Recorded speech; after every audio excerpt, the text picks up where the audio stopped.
उत्तराखंड में 5वें धाम के रूप में बनने वाले सैन्य धाम के शिलान्यास को लेकर रक्षा मंत्री राजनाथ सिंह आज देहरादून आ रहे हैं।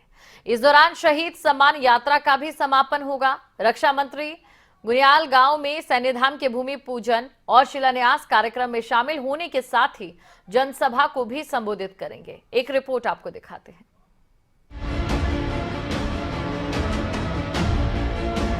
उत्तराखंड को देवभूमि के नाम से जाना जाता है, लेकिन इसे वीरों की भूमि भी कहा जाता है। माना जाता है कि उत्तराखंड के हर परिवार से एक व्यक्ति सेना में जरूर होता है। सैनिकों और उत्तराखंड का रिश्ता बेहद पुराना है। देवभूमि में 4 धाम की यात्रा के लिए भी दूसरे देशों से श्रद्धालु पहुंचते हैं। अब इस धरती पर एक और धाम जुड़ने वाला है, जिसका नाम सैन्य धाम होगा।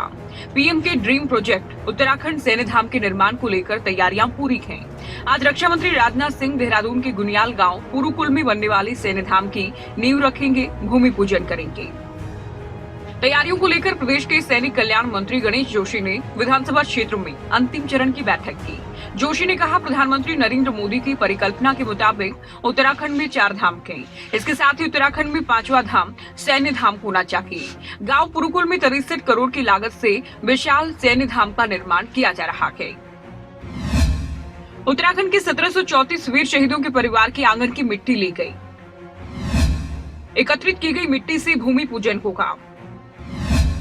15 नवंबर से प्रत्येक जनपद और ब्लॉक में शहीद सम्मान यात्रा निकाली गई है। सैन्य धाम में पूजनीय बाबा हरभजन सिंह और जसवंत सिंह के मंदिर बनेंगे। धाम के अलावा इतिहास और शौर्य गाथाओं की झांकी भी सजाई जाएगी। सैन्य धाम में एक भव्य और दिव्य शौर्य स्तूप भी बनेगा। भव्य और दिव्य शौर्य स्तूप सैन्य धाम की खासियत होगा। लाइट एंड साउंड शो, वीर गाथाओं के प्रसारण के लिए थिएटर, संग्रहालय भी बनेंगे। भारतीय थल सेना का प्रतीक टैंक भी होगा। वायुसेना का प्रतीक लड़ाकू विमान, नौसेना के प्रतीक शिप भी होंगे। पिछले 1 महीने से चल रही सैनिक सम्मान यात्रा के दौरान पहले विश्व युद्ध से लेकर आज तक के शहीदों के आंगन से पवित्र मिट्टी ली गई। सैन्य धाम का आज भूमि पूजन किया जाना है।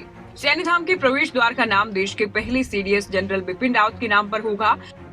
माननीय राजनाथ सिंह जी के द्वारा इसका समापन होगा।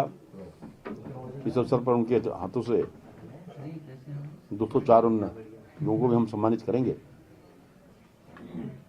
और पूरे प्रदेश के अंदर मुझे जो दृश्य दिखाई दिया, मैं जब लोगों से मिला, कई तो लोग हमसे चिपट कर रोने लग गए कि आपने पहली बार किसी ने इस चीज़ की चिंता की है। उनकी आंखों में आंसू थे। और एक घर में तो एक शहीद की भाभी ने जब उसके घर की मिट्टी दी तो बाकायदा पूजा अर्चना करके शंख ध्वनि के साथ दी। अपनी अपनी भावना के अनुसार लोगों ने इस यात्रा का स्वागत किया और एक बहुत अच्छा संदेश हमारे उन शहीदों के परिजनों के बीच में हमारा सरकार का है। ये देश की सेना के शौर्य और गौरवशाली इतिहास को संजोने के अलावा देवभूमि की सुंदरता को 4 चांद लगाने वाला होगा। राव शफात अली, देहरादून, खबरें अभी तक।